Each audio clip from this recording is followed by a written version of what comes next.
This is thermite. It's a powdered mixture of iron oxide and aluminium, which when ignited burns at 2,500 degrees Celsius, which is very, very hot. This is liquid nitrogen. It's specially stored at minus 198 degrees Celsius. That's 163 degrees colder than the North Pole in winter.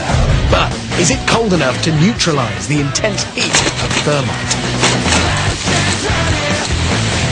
Packed into the slow-release mechanism of a garden flower pot, the thermite is ready for action.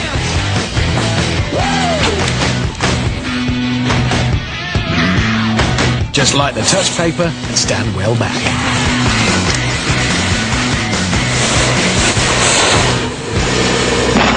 The fuse triggers the irreversible thermite reaction. As scorching hot meets freezing cold, a fierce battle rages. The smoke clears, and incredibly, nothing remains.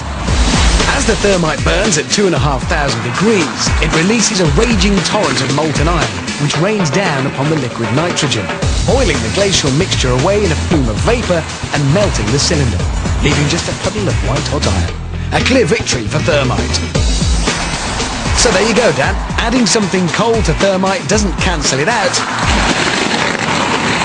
It just makes it angry. Thermite. You won't like it when it's angry. This is a car. It's been specially chosen to be destroyed because it's old, it's white, but more importantly, because it's French. The engine block is the densest part of a car. It's basically a huge lump of metal, and well, it's very hard to melt. Lucky then, the Brainiacs have plenty of thermite, specially packed into the slow-release mechanism of a garden flower pot. A big pile on the bonnet directly over the engine block should do the trick. Time to light the fuse and give this homage to French engineering the send-off it so richly deserves.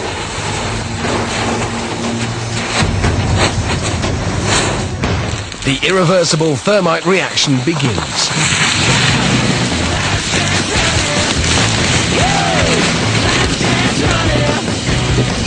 Within seconds, the fiery concoction eats through the bonnet, spraying molten thermite into the engine beneath.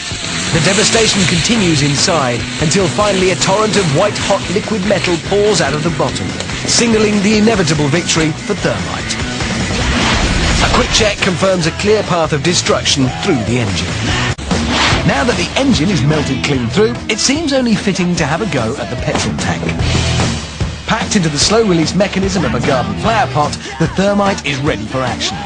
Popped onto the roof, directly above the fuel tank, top up, and just 4 feet of family car stands between the thermite and 8 gallons of petrol.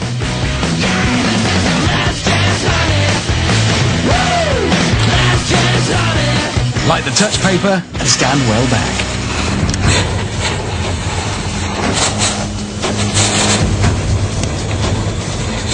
The irreversible thermite reaction begins.